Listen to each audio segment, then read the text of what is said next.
Break के बाद आपका स्वागत है। आपने बात की कैसे लेफ्ट की हम बात कर लेते हैं। आपको त्रिपुरा भेजा गया, दूसरा ऐसा स्टेट था जहां पर लेफ्ट की सरकार थी, आपने उसको भी उखाड़ फेंका और वहां से पहली बार लेनिन की मूर्ति को भी ध्वस्त कर दिया गया। निश्चित रूप से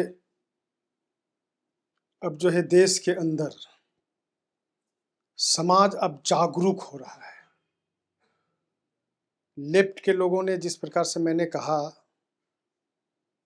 कि साम्यवादी हम हैं, सामंतियों को दूर करके साम्य समाज स्थापित करने के विचारों को लेकर के क्षेत्रों में और गांवों में समाज के बीच में आया, लेकिन जस्ट उल्टा काम करता गया। इस बात को देश के लोगों ने समझा और चाहे त्रिपुरा में लेफ्ट की सरकार हो, उसको वहां के लोगों ने उखाड़ करके फेंका, चाहे केरल में हो उसको उखाड़ करके फेंका। अब पूरे देश से या तो अन्य किसी भी जगह जो है मार्क्सवादी और लेनिनवाद का विचार जो है अब लगभग समाप्त की ओर है। क्या है कि ये लोगों ने पहले कई ऐसे आइडियोलॉजी लोगों को दिखाने का काम किया, तो इसीलिए जो है उन दिनों में आज़ादी के बाद में आप लोगों ने देखा होगा कि जितने भी राजनीतिक पार्टियां हैं अपने अपने आइडियोलॉजी के अनुसार चलने का प्रारंभ किया। उसमें से जो है कांग्रेस और लेफ्ट के लोगों ने सबसे ज़्यादा आइडियोलॉजी को लेकर के आगे बढ़ा था, लेकिन वो आगे में चल करके कुछ ऐसी परिस्थितियां बनी कि जिस प्रकार से इंदिरा गांधी ने जो है व्यक्तिगत रूप से हिटलर शाही यानी व्यक्तिगत राजनीति की ओर भी आगे बढ़ने का काम किया। इसके बाद से थोड़ा थोड़ा आगे बढ़ने के बाद में जो है कास्टिज में पॉलिटिक्स भी आगे बढ़ने लगा और उसके बाद में जो है दबाव की राजनीति भी आगे चलने लगा। लेकिन आज यह मोदी युग में जो है सामाजिक राजनीति आगे बढ़ रहा है, इसलिए लेफ्ट के विचारों को कोई भी सुनने के लिए तैयार नहीं है। इसलिए जो है यह लेफ्ट के विचार अब इस देश के अंदर समाप्त हो रहा है। क्या आपको लगता है कि कभी लेफ्ट वापस आ पाएगा? या बिल्कुल नहीं हो पाएगा, क्योंकि विचार उनकी जो थी उससे कई गुना ज़्यादा अब जो है लोगों के विचार आगे बढ़ चुके हैं, इसलिए उनके विचारों को अब कोई भी स्वीकार करने योग्य नहीं है। परिवर्तनशील संसार है, बिल्कुल परिस्थितियां हर समय अलग अलग रहता है, डिफरेंट रहता है। अभी के समय में जो है यह सामाजिक राजनीति के हिसाब से ही लोग सत्ता में भी आ सकते हैं और समाज को भी आगे बढ़ा सकते हैं और जो है देश के सामने, दुनिया के सामने देश को भी सुरक्षित रख करके आगे बढ़ सकते हैं। यह भाव आज आप एक एक नागरिक के ऊपर अब आ रहा है।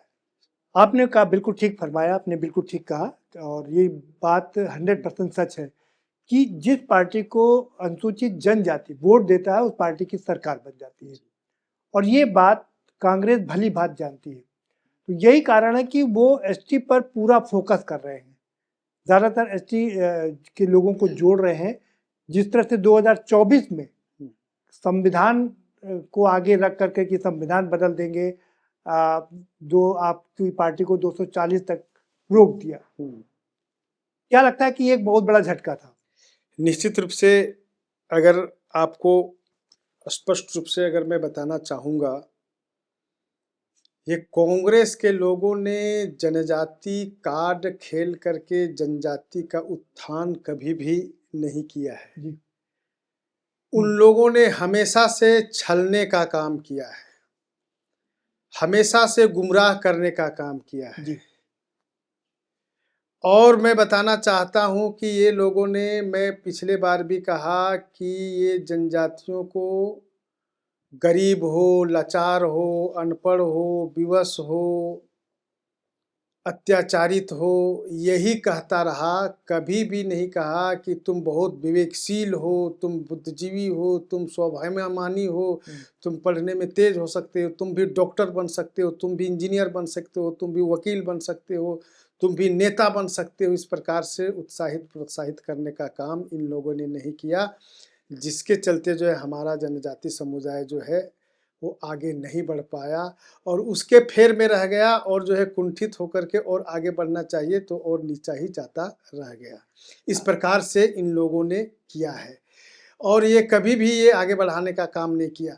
और ये लोग आज जो है जब देख रहा है कि जनजाति समुदाय जो है भारतीय जनता पार्टी के साथ जा रहा है, केंद्र में भी सरकार में स्थापित हो रहा है, तो ये लोग जो है षड्यंत्र करने का काम कर रहा है। एक तरफ जो है भीम के नाम पर संगठन खड़ रहा है, एक तरफ जो है जैश के नाम पर संगठन खड़ा कर रहा है। और ये लोग यही चाह रहा है कि अब हम किस तरीके से देश भर के जनजाति को जो है टुकड़ों टुकड़ों में बांट दें, ताकि ये लोग एकजुट ना हो। और जो है हम इधर से हम इस भाषा में बोले तो ये सुने, इधर साउथ में इस भाषा में बोले तो ये सुने, और नॉर्थ में ये भाषा में बोले तो ये सुने, लेकिन मेरा ही बात सुने, बाकी का बात ना सुने। इस प्रकार से षड्यंत्र के तहत जो है समाज को तोड़ने का काम कर रहा है। और 2024 में भी इसी प्रकार से संविधान बदलेगा यह भाव को लेकर के जो है लोगों को बांटने और तोड़ने का काम किया और भारतीय जनता पार्टी को कमजोर करने का प्रयत्न किया। लेकिन अब लोग जो है जागरूक हो चुका है। संविधान को कौन बदलेगा, किस लिए बदलेगा, इस भाव को भी जान गया है कि अगर संविधान बदलेगा भी तो जनजातियों के हित के लिए बदलेगा। इस बात को समझ गया है, क्योंकि इसके जो है आका देश के सर्वोच्च स्थान पर द्रौपदी मुर्मू जी बैठी हुई है, जो संविधान को फाइनल रूप देने की जगह पर बैठी है। इस बात को लेकर के अब समझ गया है, इसलिए अब जो है भ्रम की स्थिति में अब नहीं है।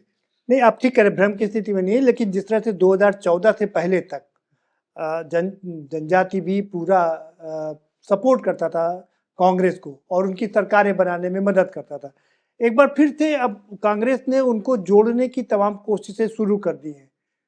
हालांकि आप कह चुके हैं कि अब वो उनके भ्रम में नहीं आएगा, लेकिन 2024 में उसने दिखाया कि उसका भ्रम टूट रहा है।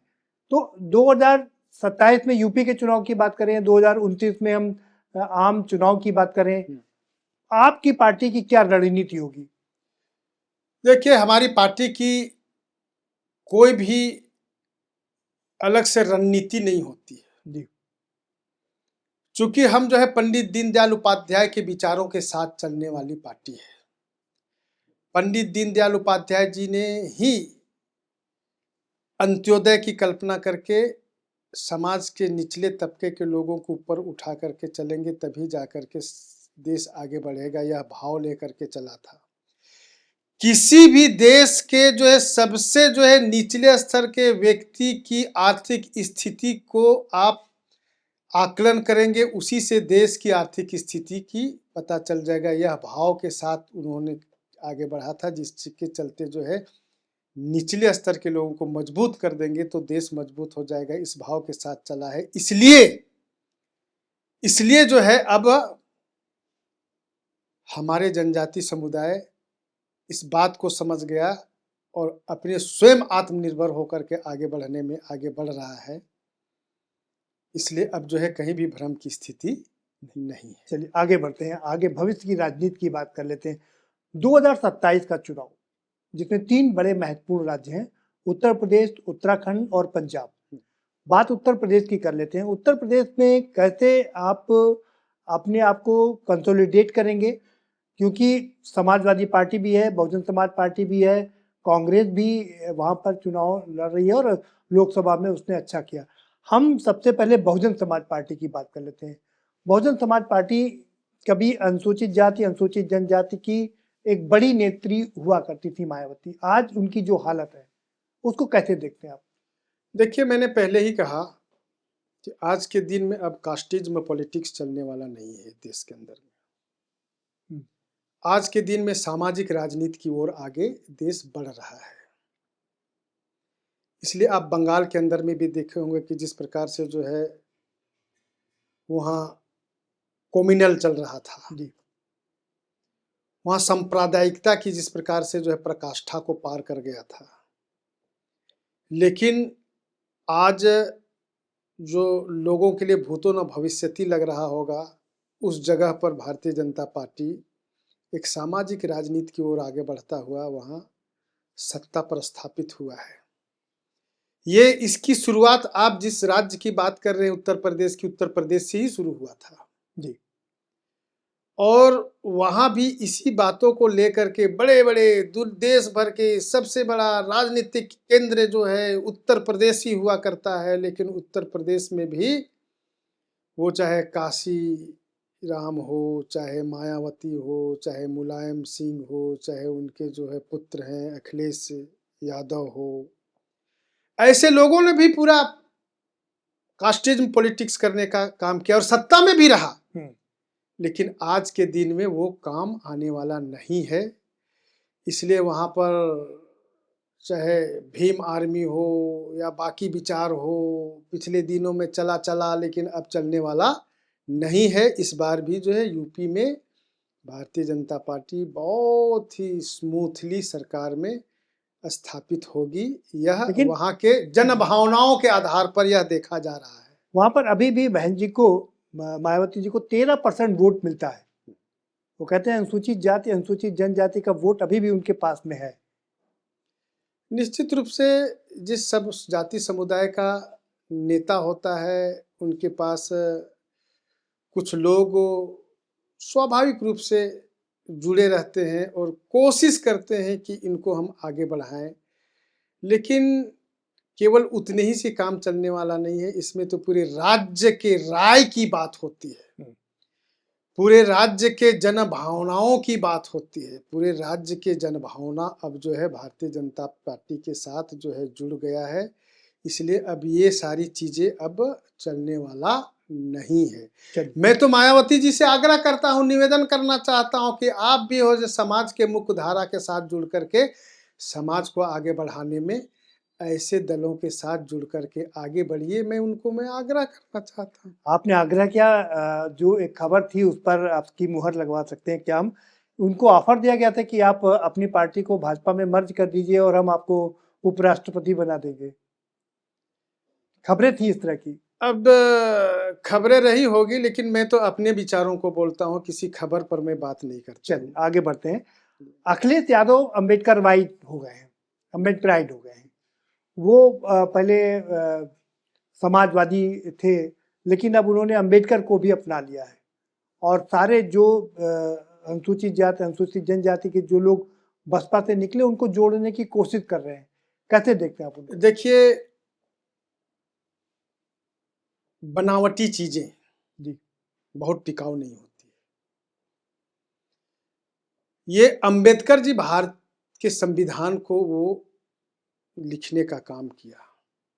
उस समय से जो है भारत के नागरिक ने जो है अंबेडकर को मानते हैं। ऐसे समय में इतने दिनों तक अखिलेश यादव मुख्यमंत्री तक रह गया था, तो ये अंबेडकरवादी नहीं थे क्या? संविधान को नहीं मानते थे क्या? ये बड़ा और आज जो है वो अंबेडकरवादी बनना चाह रहे हैं। अब समाज अब मूर्ख नहीं रह गया है। राजनीतिक लालसा के लिए लोग जो है टिकट पाने के लिए कुछ नेता जा सकते हैं, लेकिन अब जनता जो है ऐसे बातों में गुमराह होकर के नहीं जा सकती है। इसलिए अखिलेश यादव अब भूल जाएं कि मैं अब अंबेडकरवादी हो गया हूं, यूपी के जो है हमारे अनुसूचित जाति के लोगों को मैं अपने पक्ष में कर लूंगा, तो दूसरी तरफ जो है मुसलमान कहाँ जाएंगे? वो भी उनका वोट बैंक माना जाता है। ऐसे में इस प्रकार से जो है नाटक और नौटंकी चलने वाला नहीं है। समाज के लिए पूरी ईमानदारी के साथ काम करने से ही सत्ता हासिल की जा सकती है। अब ये जो है लोगों को गुमराह में करके सत्ता हासिल करने का अब यह दिन नहीं रह गया है। कांग्रेस की बात कर लेते हैं। उत्तर प्रदेश में कांग्रेस लगातार अपने पैर मजबूत करने की कोशिश कर रही है, अपनी खोई हुई राजनीतिक जमीन वापस पाने की कोशिश कर रही है।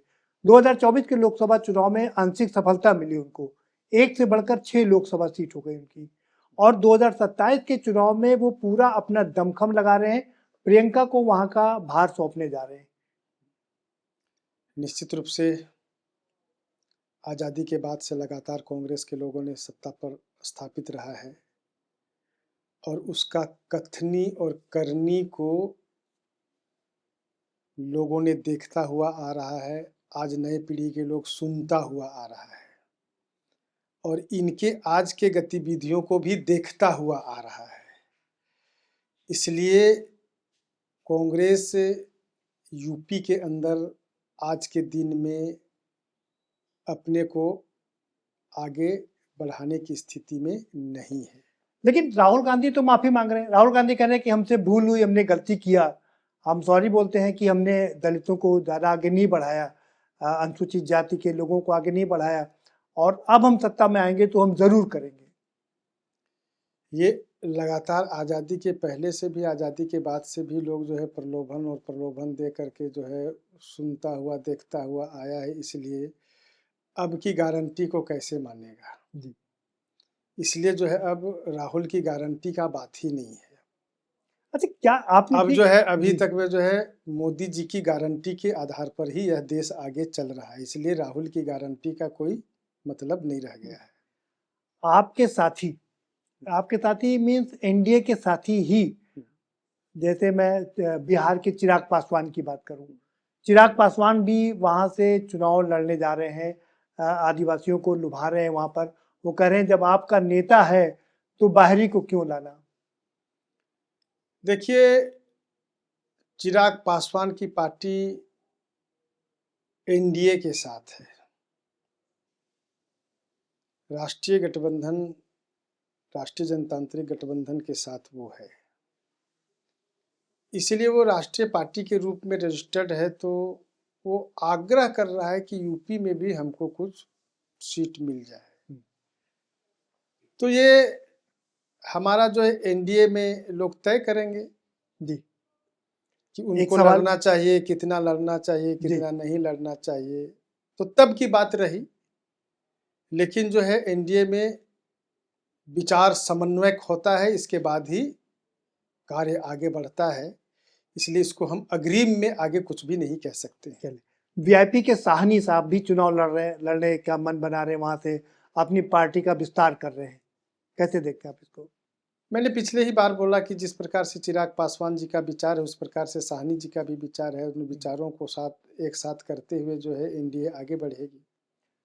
रामदास अठावले पश्चिम से, महाराष्ट्र से निकल के आप ही के एनडीए की सरकार में कैबिनेट मंत्री हैं, फिर भी वो चुनाव लड़ने आ रहे हैं, उत्तर प्रदेश में अपना संगठन का विस्तार कर रहे हैं। तो क्या लगता है? मैंने तो एक लाइन में बोला कि एनडीए जो है सारे लोगों के साथ विचार करेगी, इसके बाद ही कार्य के रूप में आगे बढ़ेगी। तो ये जो है वो बात का विषय है, इसलिए इस विषय पर मैं कुछ भी अपना विचार अग्रिम नहीं दे सकता। चलिए, वापस आते हैं राजनीति पर। उत्तर प्रदेश की राजनीति आप देख रहे हैं, 2017 में 325 सीट मिली आपको, 2022 में थोड़ी कम हुई, 250 करीब सीट मिली।